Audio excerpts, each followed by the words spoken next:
Deputado Rubens Bueno, de Cidadania, mais uma vez percorrendo o Paraná, fazendo uma prestação de contas das ações parlamentares do ano agora, referente ao ano 2021, mas também com uma agenda já pensando em 2022, quanto relação ao partido, também pessoalmente. Deputado, vamos começar por esse momento. Qual a importância de manter viva essa prestação de contas para a população? Olha, é um prazer muito grande estar aqui com você no Diário do Sudoeste, cumprimentar a nossa Denise e toda a equipe, prazer muito grande. Mas olha só, isso aqui é um pouco de satisfação pessoal, né? Desde o primeiro ano do meu primeiro mandato, em 1983, eu presto contas publicamente dos meus atos. É o que eu faço aqui também, você acompanha sempre que eu estou aqui, todo ano, prestando contas. E eu deixo esse relatório para você, que é o resumo das atividades do ano passado, 2021. E aqui você tem um título sugestivo, o combate aos privilégios. Foi um trabalho de 4 anos na Câmara para colocar em prática aquilo que manda a Constituição. Ou seja, no serviço público tem um teto e ninguém pode ultrapassar esse teto. E o teto no serviço público brasileiro de salário é de R$ 39.200. No entanto, nós temos muita gente no serviço público ganhando muito mais do que isso. Se você for olhar e fizer uma radiografia, como fizemos durante esse período de 4 anos, audiências públicas, informações, chegamos à conclusão que o teto está extrapolado e os super salários estão no Judiciário e no Ministério Público. E foi esse trabalho que nós fizemos, colocamos em prática, e no ano passado nós votamos o relatório que eu apresentei, e esse relatório foi aprovado pela Câmara e agora está no Senado, que promete votar ainda este mês de junho. Com isso, conclui-se um trabalho onde se coloca a justiça, até porque os super salários do serviço público no Brasil traz uma conta para o brasileiro pagar de 10 bilhões de reais. Então vejam que tem um sentido, primeiro da lei e segundo financeira para os cofres públicos. E no nosso projeto aprovado, além de colocar um basta nisto, nós colocamos também que aquele que ordenar ou receber acima do teto, ele poderá perder o cargo e ser condenado à prisão de 2 a 6 anos. Então nós estamos aqui trabalhando com esse objetivo. Agora o Senado, dando a última palavra, elimina de vez essa questão desse privilégio que é ganharem acima do teto, e uma coisa absurda do ponto de vista de valores. O outro projeto que está aqui, que eu acho que é importante, é o que eu apresentei em 2015, que trata do pagamento por serviço ambiental.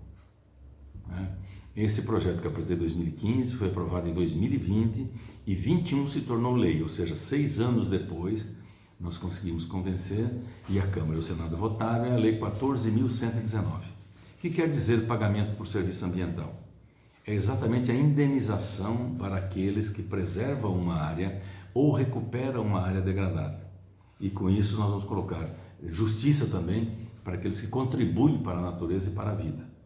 Esta lei, que foi publicada ano passado, ela foi elogiada na COP26 em Glasgow e eu fui convidado para falar sobre ela em Portugal em novembro passado, em Lisboa, defendendo e aplaudido por agricultores e ambientalistas do mundo todo. Então, basicamente, esse é o trabalho, dentre tantos outros que aqui tem. Então, essa é a minha maneira de trabalhar e deixar um documento como estou deixando para você. Deputado, percorrendo o Paraná, quantos municípios o senhor pretende passar fazendo essa prestação de contas no final de todo esse ciclo? Olha, normalmente vai de 150 a 170 municípios. Aí, por exemplo, nós tivemos ontem uma dificuldade grande por causa das obras da PRC 280, ali antes de Palmas. Então atrasamos 2 horas o roteiro por causa das obras e eu tive que cancelar, porque já estava muito tarde, Palmas e Clevelândia, vou ter que voltar. Mas basicamente 170 municípios neste ano. Certo. Deputado, agora vamos falar mais sobre o movimento político, que já vem se desenhando muito antes de 2022, mas ele vai culminar com as eleições de 2022. Ainda há satisfação em ser político no Brasil? Eu tenho isso como projeto de vida. Eu dedico a minha vida à causa pública e, como tal, procuro exercer com todo zelo para que este resultado seja o melhor para a população. Tá.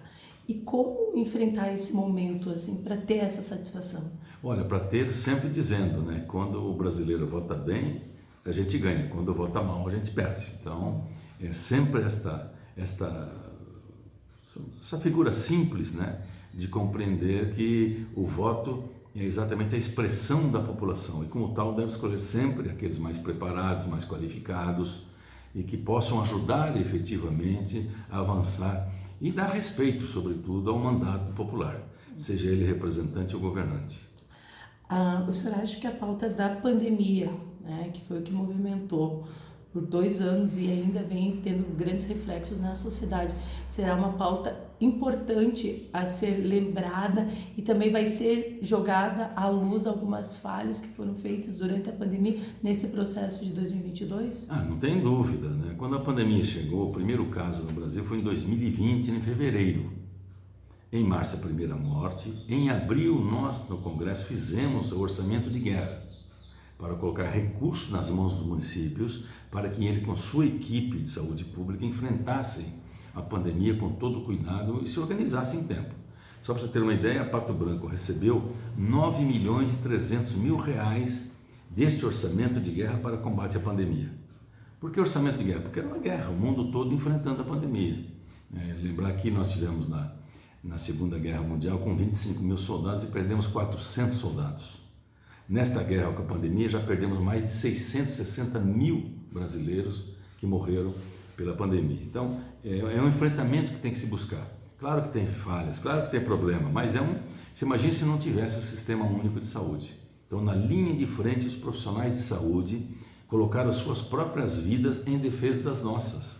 Então, em torno deles que nós temos que dizer, felizmente, nós temos um serviço público de saúde no Brasil que deu conta, enfrentou. Só para você ter uma ideia, só de enfermeiros, nós perdemos quase 1.000 enfermeiros por causa da Covid-19, que estavam colocando suas vidas para defender as nossas vidas.